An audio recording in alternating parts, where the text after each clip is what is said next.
Pope Leo XIV General Audience, Wednesday, the 26th of November 2025, Cycle of Catechesis, the Resurrection of Christ and the Challenges of the Contemporary World, 6. Hoping in life in order to beget life.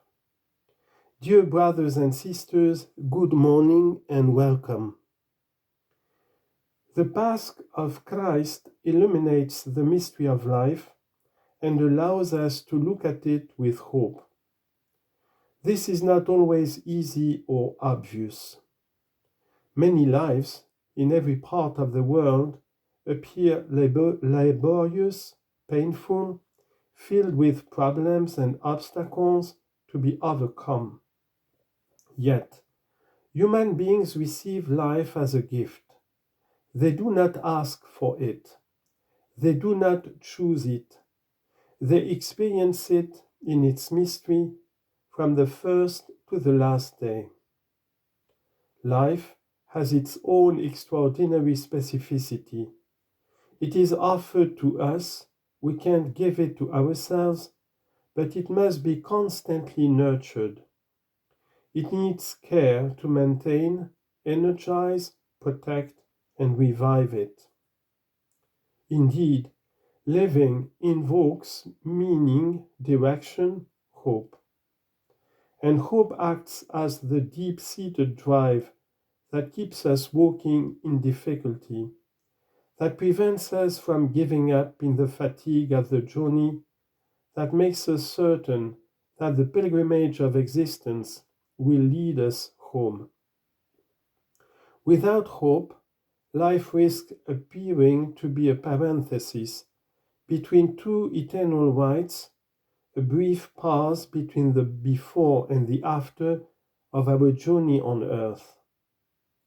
To hope in life means instead to anticipate the destination, to believe as certain what we still can't see or touch, to trust and to entrust ourselves to the love of a Father who created us because he wanted us with love and wants us to be happy.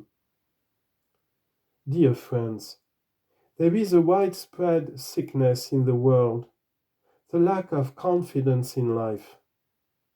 It is as if we have resigned ourselves to a negative fatalism, to renunciation. Life risks no longer representing a gift, but an unknown, almost a threat from which to protect ourselves so as not to end up disappointed.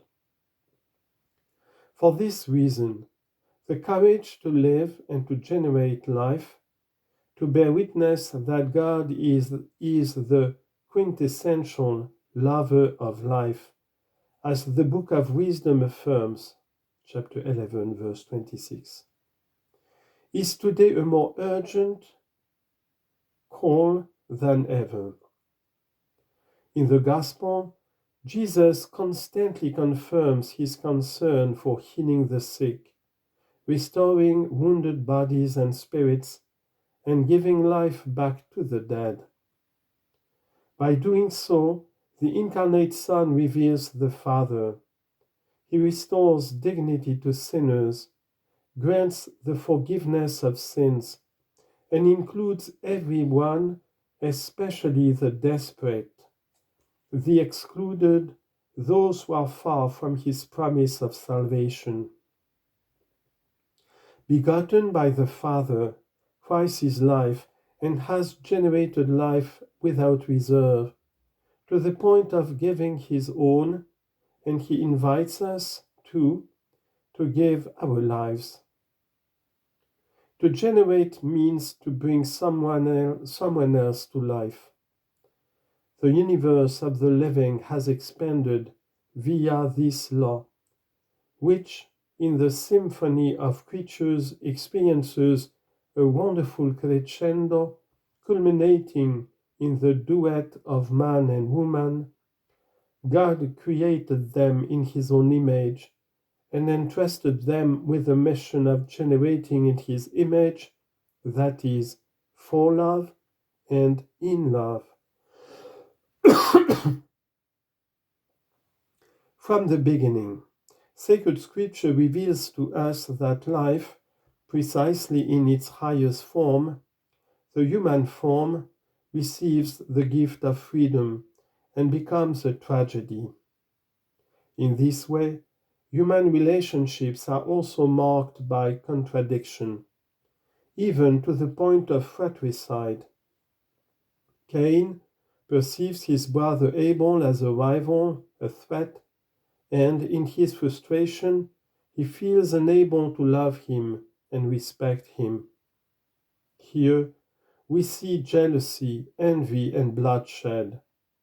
See Genesis chapter 4. God's logic instead is completely different. God always stays faithful to his plan of love and life. He does not tire of supporting humanity even when, following in Cain's footsteps, it obeys the blind instinct of violence in war, discrimination, racism, and the many forms of slavery. To generate, then, means to trust in the God of life and to promote humanity in all its expressions. First and foremost, in the wonderful adventure of motherhood and fatherhood, even in social contexts in which families struggle to bear the burden of daily life and are often held back in their plans and dreams. According to this same logic, to generate is to be committed to an economy based on solidarity, striving for a common good equally enjoyed by all, respecting and caring for creation, offering comfort through listening, presence, and concrete and selfless help. Brothers and sisters, the resurrection of Jesus Christ is the strength that supports us in this challenge, even when the darkness of evil obscures the heart and the mind. When life seems to have been extinguished, obstructed, the risen Lord still passes by until the end of time and walks with us and for us. He is our hope. Summary. Dear brothers and sisters, today in our continuing catechesis on the Jubilee theme of Christ our hope, we turn to consider a question that we all hold deep in our hearts. What is the meaning of life? The scripture passage we just heard responds to this question. Life is first and foremost a gift from God who has created us out of love. One of the temptations prevalent today is a lack of trust in God's goodness and love. Perhaps we no longer experience life as a gift because we are weighed down by its burdens.